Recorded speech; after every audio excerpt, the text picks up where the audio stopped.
Olá, bom dia! Quarta-feira, e você já sabe, é dia do nosso OAB na TV, em versão live, recebendo aqui convidados importantes para essa troca, né, de experiência e de conteúdo com vocês que estão em casa. Já quero dar as boas-vindas a todos, dizer que a nossa live você pode encaminhar para os seus amigos, para os seus seguidores e, lógico, podem também interagir com a gente, mandando sua pergunta, trazendo aí alguma experiência que você viveu e compartilhando com nossos amigos que estarão aqui com a gente a partir de agora. Hoje eu vou receber aqui para entrevistar a doutora Carolina Coutinho. Ela é advogada e está aqui representando a Comissão de Estudos em Licitações da OAB Bahia. O tema, já coloquei aí, a nova lei de licitações, que tem aí pouco mais de um ano, né? Em abril ela completou um ano, na verdade, e traz algumas mudanças, né? Algumas mudanças que já estão impactando na vida dos advogados, advogadas, da sociedade como um todo. E eu quero aqui saber quais são essas mudanças, o que é que tem de positivo em tudo isso, como é que a advocacia está recebendo essa nova lei. Doutora Carolina já deve estar conectada aqui com a gente. Deixa eu cumprimentar aqui o deputado Robinho. Obrigada pela audiência. Já convido o deputado também para interagir com a gente, mandar suas colocações. Cumprimentar o nosso produtor, Dalmir Campos, também aqui presente. E dizer a vocês que é muito importante essa interação, tá? Mandem as mensagens e compartilhem com os amigos a live para que mais pessoas possam ter acesso a esse conteúdo. O programa é exibido também na nossa TV Alba, canal aberto, canal 12.2, além do nosso canal no YouTube. Você que ainda não está inscrito, é só ir no YouTube, colocar TV Alba, se inscrever, inclusive ativa as notificações, porque fica muito bacana, você vai sempre receber quando a gente estiver conectado, quando a gente estiver postado ou quando estivermos ao vivo. A gente transmite as comissões, as sessões e diversos programas de interesse geral, tá? Vamos ver aqui se a OAB já está conectada com a gente. Cumprimentar meu amigo e colega Luiz Ganem, ele que também apresenta o programa OAB no rádio, recebendo também vários convidados e tratando de diversos temas também importantes. Um abraço aí ao querido amigo Luiz Ganem. Angelino Jesus, fotógrafo, especialíssimo também da nossa OAB. Estou tentando aqui, tá, a transmissão com a OAB Bahia, mas sem sucesso até o momento. Peço um pouquinho aí de paciência dos nossos espectadores, até que a doutora Carolina se conecte com a gente. Doutora Carolina Coutinho é a entrevistada de hoje. Cumprimentar o pessoal também aí da Comissão de Licitações da OAB Bahia. Aproveito aí para dizer para vocês seguirem, né, tirarem as dúvidas. Michele Santana, locutora querida também aqui com a gente.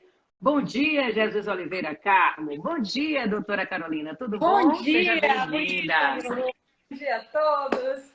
Um pouquinho de susto na conexão, só para dar aquela adrenalina, não é mesmo? Aqui em casa, a adrenalina começou cedo, quando houve uma queda de energia e meu celular sem bateria. Eu, pronto, meu Deus, o programa caiu. Mas Ah, aí foi bem assim que eu comecei o dia. E aí, graças a Deus, salva pelo Powerbank, salva aí, porque daqui a pouco voltou a energia nesse instante, e aí a conexão pelo Wi-Fi deu tudo certo. Deixa eu te agradecer, né, sua disponibilidade por estar aqui com a gente. Já falei um pouquinho sobre essa nova lei de licitações, falei que tem pouco mais de um ano, né? Eu queria começar com essa pergunta que é a básica, né? O que é que essa lei tem impactado, essa mudança, né, tem impactado na vida dos advogados e advogadas ao longo desse ano? A gente pode comemorar essas mudanças? vamos lá. Milena, antes de começar aqui hoje, Um pouquinho, mas voltou. eu quero muito agradecer a toda a comissão de licitações e contratos, especialmente Ícaro Bittar, pela oportunidade de estar aqui hoje. Falar sobre nova lei de licitações é um tema desafiador, porque é um tema muito novo. Mas eu tenho visto que, apesar de algumas críticas, apesar de alguns pontos que poderiam ser melhores, a advocacia tem recebido a nova lei de licitações de uma forma muito positiva. Nós esperamos muito tempo por ela. E agora que ela está aqui, é hora da gente ter ambientes como esse, para a gente conversar, discutir e, aos poucos, se aprofundar e se apoderar dessas mudanças. Sim. Sim, exatamente. É o que eu falo da importância de programas e de lives como essa, porque as pessoas adquiram, né, esse conhecimento. Muita gente nem sabe que teve mudança, nem sabe quais são os benefícios, de que forma impacta no nosso dia a dia, e por isso é importante a gente estar aqui nesse bate-papo. Eu vi que a nova lei, ela na verdade é uma reunião, né, de 3 outras leis: a de licitações, a de pregão e também a lei do regime diferenciado de contratações. Eu queria saber um pouco o que cada lei dessa fez contribuir para essa nova lei de licitações? Como é que a gente pode explicar para as pessoas a importância dessa junção para termos uma lei só? Então, de fato, a nova lei de licitações, ela vem como um mix de outras legislações que disciplinavam a matéria de licitações. Se eu pudesse escolher um ponto-chave de cada uma, eu traria 8666, que é a mais conhecida. Importância dos princípios constitucionais. Graças a Deus, não poderia ser diferente. Essa nova lei, ela também premia esses princípios constitucionais, eles ainda são muito importantes e eles ainda devem pautar a atuação tanto dos gestores públicos como dos licitantes. Da lei do pregão, isso até a gente pode conversar sobre algumas mudanças, assim, um top 5, digamos, mudanças da lei de licitação. Do pregão, eu diria que uma grande mudança e uma grande contribuição desta lei foi a inversão do procedimento das fases licitatórias. Por quê? Antigamente, primeiro se fazia a habilitação dos licitantes e depois analisava as propostas. No pregão, sempre foi da forma como vai ser a partir da nova lei. Primeiro nós vamos analisar as propostas e só depois nós iremos apreciar os documentos de habilitação técnica dos participantes dos certames. E no RDC, eu contrato, que é a última, eu destaco a formação da contratação integrada. Essa contratação integrada ela é muito utilizada no ramo da engenharia e a grande inovação é que ela vai dispensar projetos básicos e elas vão ser usadas para obras de qualquer vulto, ou seja, de qualquer tamanho e em todos os entes da federação, ou seja, no âmbito federal, no âmbito estadual e municipal.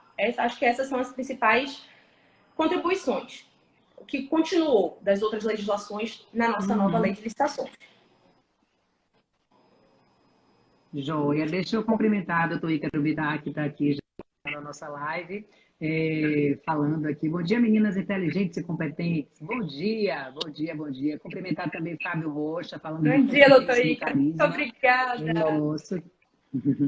Que bom dizer às pessoas que estão acompanhando que, lógico, podem participar, podem mandar perguntas. O bacana da live é quando tem, né, essa interatividade, essa troca de experiência também aqui com os nossos seguidores. Então, vocês, advogados, advogadas, curiosos, né, sobre o tema, podem mandar perguntas aqui para a doutora Carolina Tourinho, ela que hoje está com a gente representando aí a Comissão de Licitações, né, da OAB Bahia.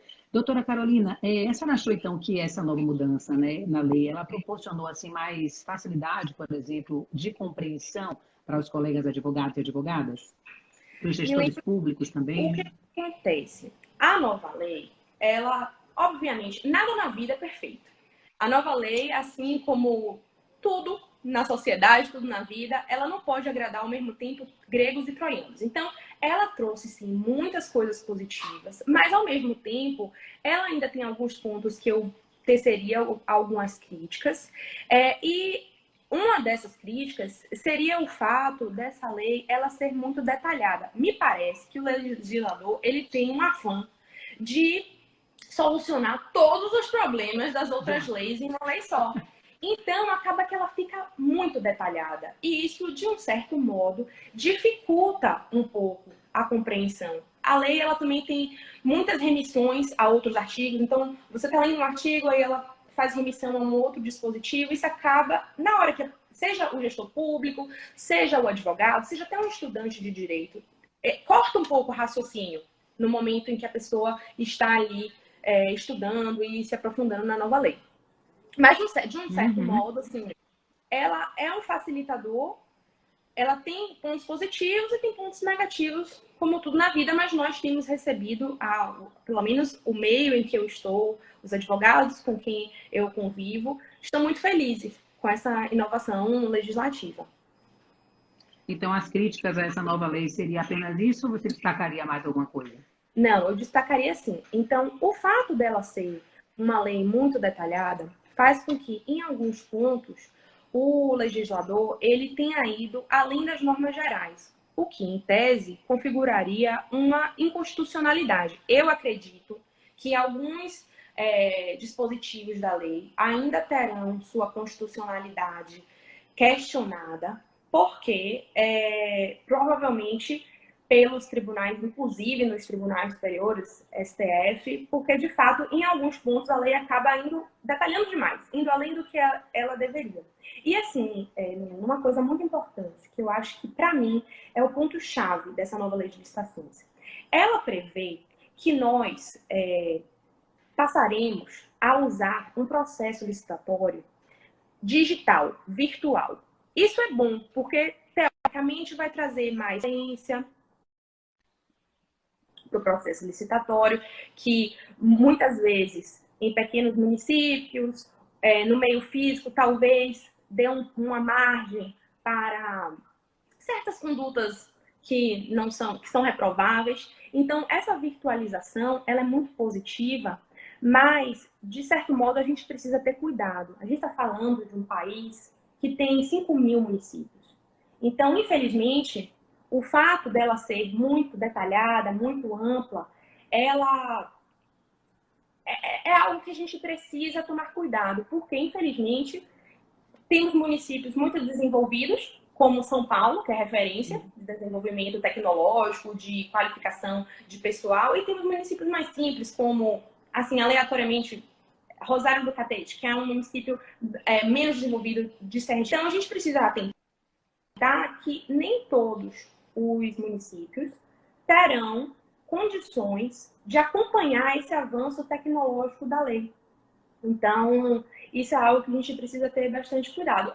É desafiador, é bastante desafiador. Você fala o avanço tecnológico para essa questão de acontecer licitações de forma digital, né? Essa é uma crítica também, porque assim, eu vejo as pessoas elogiando bastante, né, essa mudança pela praticidade que acontece nos sistemas licitatórios atualmente. Inclusive, aumentou muito, né, principalmente durante a pandemia, esses processos assim, ou até a isenção, né, da licitação. Isso, então, é uma crítica, principalmente nesses locais assim mais distantes, por conta da internet, do desenvolvimento mesmo?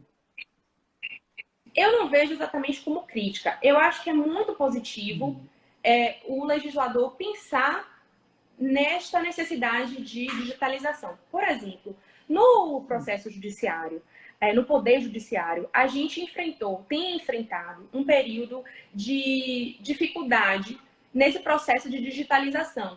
É difícil, a gente teve dificuldade de se adaptar, mas hoje nós já temos colhido frutos positivos de todo esse esforço de digitalização do processo. Por quê?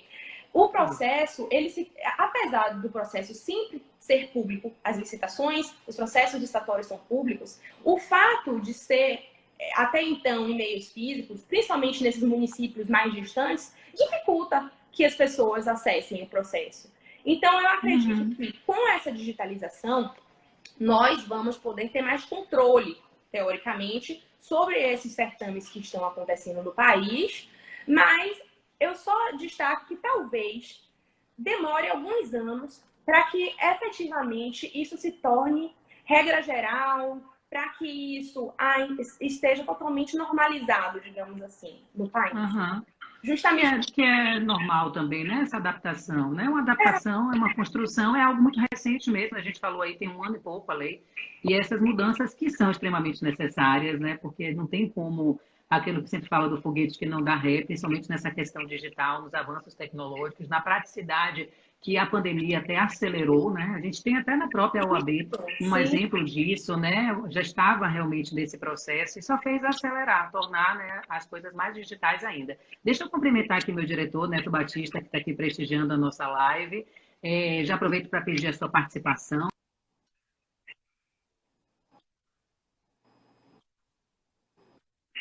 Competitivo.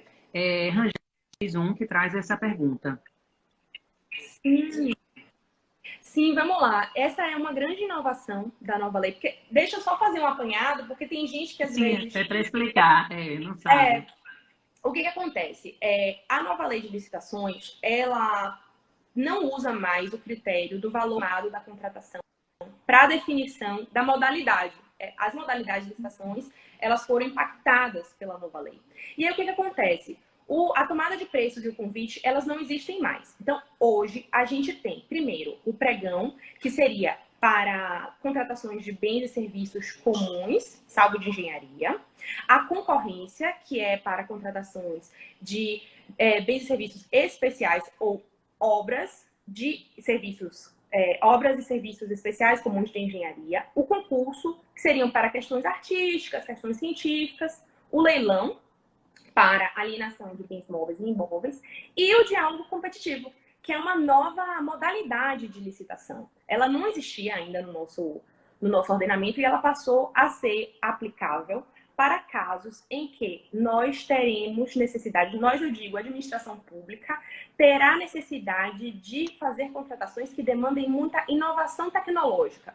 Ou, por exemplo, adaptação de meios de produção que já existem no mercado. Então, só assim, para a gente conseguir entender. Esse diálogo competitivo, faz-se a comissão de licitação, publica-se um edital e fornece-se um prazo de 25 dias para que os interessados, aquelas empresas que já estão mais antenadas nos processos tecnológicos, que já estão mais modernizadas, apresentem soluções. Ou seja, olha, administração pública, eu tenho aqui uma proposta que pode ser ótima para esse serviço que você quer. Você ainda não consegue destrinchar exatamente todas as especificações técnicas desse bem ou desse serviço que você precisa contratar, mas eu tenho aqui uma ideia. E aí abre-se um espaço para conversa, para diálogo. E faz-se uma pré-seleção daquelas soluções que parecem mais interessantes para a administração.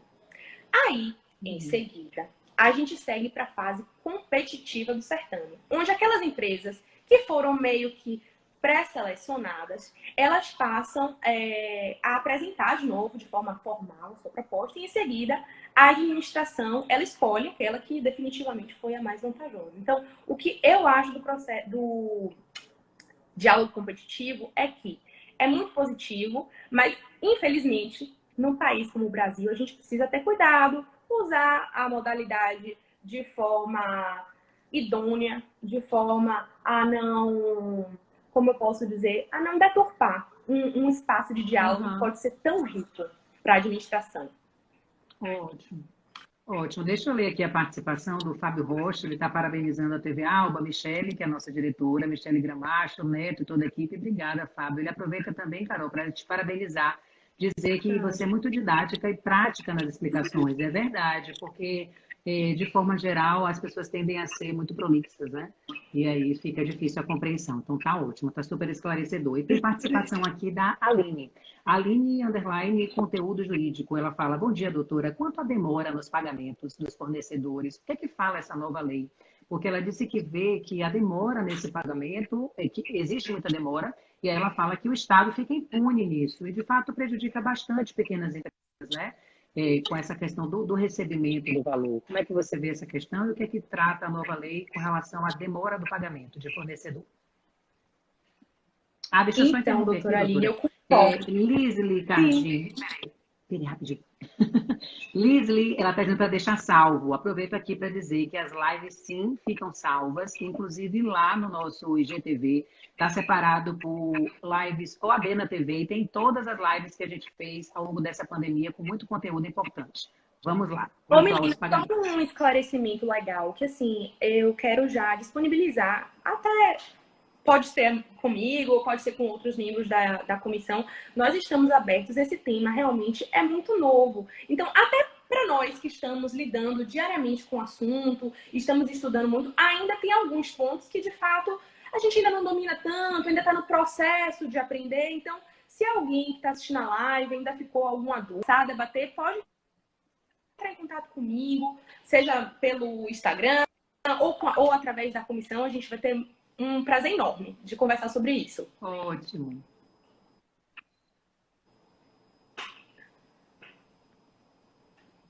Oi, doutora, tá me ouvindo? Oi, tô sim. Pronto. E com relação a essa questão sobre o atraso no pagamento, você tem algo para falar para ela sobre isso? Vamos lá. Eu trabalho com licitações municipais e, de fato, há uma grande inadimplência dos municípios. Chega a ser realmente revoltante. De fato, eu acho que a lei ela é um pouco solta, inclusive uma crítica até aos contratos de um modo geral, eles muitas vezes não prevê a penalidade para a mora do contratado, mas não existe nenhuma mora para o Estado. Eu acho isso até um pouco desestimula até empresas. Então, assim, mas o que eu posso dizer? De fato, não há uma rigidez para esse pagamento pelos fornecedores, mas existem meios, querendo ou não, por mais que tragam um pouco de desgaste para a empresa, existem meios para fazer essas cobranças, quer seja através da emissão de notificações extrajudiciais, tentativas de conversa com o Estado. Há, inclusive, uma mudança legal da nova lei de licitações, arbitragem. Hoje em dia, problemas entre a administração pública e contratados podem ser resolvidos fora do judiciário, através dessa modalidade alternativa de resolução de conflitos. Então, assim, de fato, há uma liberdade muito grande para a realização desses pagamentos. Teoricamente, a dotação orçamentária, se há contratação, a dotação orçamentária, então o Estado deveria cumprir, não há muita explicação para essa inadimplência, mas não acho que é um fator determinante para empresas, por exemplo, deixarem de participar de licitações. Acho que é uma fonte de renda legal para empresas, porque, querendo ou não, o Estado sempre está contratando, e há meios de resolver, na pior das instâncias, através de uma ação de cobrança, de uma execução, de uma ação monitória. Eu acho que o que dificulta mais essa questão do atraso é o excesso de burocracia, né? Muita burocracia para tudo, né? Quando a gente fala de licitação pública. Eu tenho uma empresa também, já participei de algumas licitações, e o que me desestimulou não foi nem atraso e pagamento, é o excesso de burocracia. Às vezes, por exemplo, para o pagamento, precisa comprovar que o serviço foi feito, no meu caso, serviço de vídeo, então tem que tal setor aprovar, às vezes emperra ali um setor e outro, e entendo que em várias outras áreas aconteça da mesma forma, né? Então, oremos por um país menos burocrático e mais eficiente, né? Por favor. Mas deixa eu cumprimentar o pessoal que está aqui falando. De uma questão muito importante. Luiz Avelino, uma coisa mais descontraída, dizendo que operadores do direito, muito frio aqui em São Paulo. Que bom, então, saber que você está acompanhando a nossa programação direto de São Paulo, tá? Aqui está chuvoso, porque estamos no inverno baiano, que não faz frio, apenas chove para dar aquela, né, harmonizada, mas o calor continua. Deixa eu continuar aqui a participação da Aline, ela que originou a pergunta, ela concordando, dizendo exatamente, inclusive para acompanhar esse acompanhamento de pagamento, né? Ela disse que é complicado, que é burocrático. Simone está também complementando as informações dos outros seguidores, dizendo que você é muito didática mesmo, doutora Carolina, obrigada. A Aline complementa dizendo que o portal da transparência é ineficaz, já fica aí uma crítica, mas eu vi aqui, achei. Doutora Glícia Abreu, ela fala assim, e sobre problemas como corrupção? Porque eu estava pesquisando e vi que um dos objetivos, inclusive, dessa nova lei era o de dificultar a corrupção. A gente já tem aí 1 ano de nova lei. E aí, como é que estão esses números? De fato, né, tem menos corrupção, dificultou a corrupção? Ela fala, é um problema terrível no nosso país. Qual a sua avaliação, doutora Carol? Então, eu acho que ainda é um pouco cedo para nós realmente aferirmos em números se esse objetivo louvável já foi alcançado ou não. Por quê? Apesar da lei ter esse período já, ela foi aprovada, publicada oficialmente com a análise presidencial agora, dia 1º de abril. Não é mentira, é verdade. A lei tá aqui. Dia 1º de abril foi publicada essa lei. Então, a partir dessa publicação, a administração pública ela vai ter uma regra de transição para poder, de fato, se adequar a essa nova lei. Ou seja, a administração pública ela tem 2 anos para poder escolher entre as leis antigas, a lei do pregão, a lei do RDC, a lei 8666, ou se ela já usa a lei nova. E aí, o que eu tenho visto? Nos municípios, todo esse ponto que eu estou batendo bastante. Como há uma evolução distinta entre os municípios, de tecnologia entre os municípios, eu ainda tenho visto muitos editais vindo com a lei antiga. Então, nós, licitantes, nós, operadores do direito que estamos prestando serviço para licitantes, a gente precisa ainda se adequar lei anterior. Então, a gente ainda tem respondido impugnações, recursos, até demandas judiciais com base na lei anterior. Então, o que eu acho?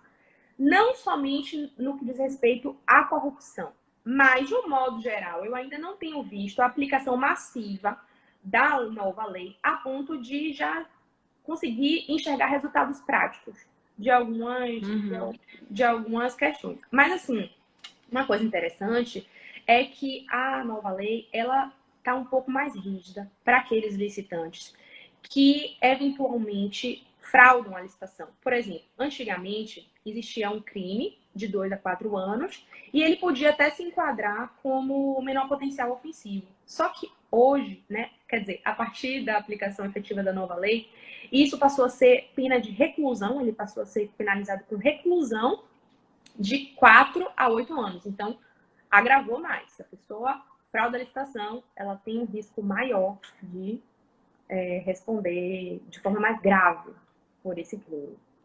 Ótimo, que aí amedronta, freia mais, né? As pessoas perdem um pouco essa sensação de impunidade, de que está tudo bem e, né, do jeitinho brasileiro. Adriano, bom dia, seja bem-vinda, Lívia também, bem-vindo, Lívia também.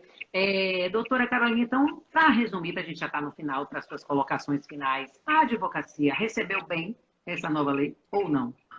É isso. Eu vejo que a advocacia recebeu de uma forma positiva. Eu costumo fazer um paralelo entre a nova lei de licitações e aquela música de Alceu Valença, Anunciação. Porque por muito tempo se anunciou a nova lei, tu vens, e a gente esperava porque a lei já estava defasada e a gente ansiava por uma modernização nesse âmbito. No direito administrativo, eu acho que de um modo geral, a gente tem esperado a modernização das leis. E quando ela chegou de uma forma muito positiva. Eu tenho visto muitos, no grupo mesmo da nossa comissão, é um posicionamento muito legal, todo mundo traz discussões, ficamos animados, inclusive, eu não sei se eu já comentei, mas nós estamos preparando um livro que vai trazer de forma mais aprofundada, porque às vezes aqui na live a gente não consegue, né, ir tão a fundo em todos os pontos. Mas nós vamos trazer um livro, a Comissão de Licitações e Contratos da OAB Bahia vai estar preparando, a partir dos seus próprios integrantes, artigos que vão ser condensados no livro. Então, se alguém está com alguma dúvida, também quer se aprofundar mais, fica de olho no nosso Instagram, que em breve, acho que daqui a algumas semanas, já vai estar pronto esse livro para a gente estudar ainda mais. Então, eu acho que é positiva. Nós temos recebido de forma positiva, é hora de estudar, é hora de se dedicar mesmo. E com o tempo, a gente vence essa fase de adaptação e consegue pegar os benefícios dessa lei. Com certeza. Deixa eu aproveitar e falar para o pessoal que está acompanhando a live, o Instagram da comissão, Comissão de Licitações, no plural mesmo, OAB-BA. Pronto, vai lá no Instagram e já segue quando acabar aqui a nossa live, porque, como ela disse, vai ter esses artigos e aí é uma oportunidade, né, ótima de a gente estar adquirindo esses conhecimentos todos, se atualizando dessas novidades. Doutora Carolina Coutorinho, eu já ia mudar seu nome, quero te agradecer, tá? A disponibilidade, né, por estar aqui com a gente em plena quarta-feira, que é quase aqui um feriado chegando, a gente tem clima junino. Eu ia botar um xadrez, mas falei, não, Milena, se contenha, deixa para mais tarde. Te agradecer, te desejar um excelente feriado aí, né? Vocês sabem, aproveito aqui para, né, reafirmar para os nossos seguidores, ficar em casa, né, fazer uma comemoração, lógico, muito mais restrita, com aqueles seus mais chegados, né? Eu sei que muitas pessoas já estão imunizadas, já tomaram a primeira dose da vacina, mas todo cuidado ainda é pouco, o uso de máscara, distanciamento ainda são muito recomendados e temos que sim fazer isso diariamente, tá? Quero te agradecer sua disponibilidade, desejar também um feliz São João. Obrigada por compartilhar seu conhecimento de forma tão simples, né? Tão didática. Eu gosto de conversar assim, gosto de live assim, que a gente fala tanta coisa importante, mas de forma tão leve que as pessoas assimilam com muita facilidade. É verdade. Eu agradeço muito ao nosso aqui. É incrível esse espaço que a Alba está fornecendo para a OAB. A gente se aproxima mais da população, é muito legal. E meu propósito de vida, digamos assim, profissional, é trazer licitações e contratos de forma leve, porque é possível falar sobre isso de forma leve. Então, muito obrigada. Foi uma experiência muito agradável. Estou muito grata de ter participado dessa reunião. Também. Obrigada, gente, também a todos que interagiram, né? Sem vocês também a live vai ficar muito sem graça, porque tem que ter as perguntas, as dúvidas, as colocações, né? Compartilhar as experiências que vivem aí nesse meio licitatório, por exemplo. Foi muito bom. A live vai ficar salva, tá? No IGTV da TV Alba, eu vou publicar também lá no History, para quem quiser clicar direto e já acompanhar. Fiquem tranquilos e acompanhem tudo. Feliz São João, tá? Tudo com moderação, distanciamento, máscara, álcool gel e tudo mais. Beijo, beijo. Tchau. Até semana que Tchau, vem. muito obrigada a todos.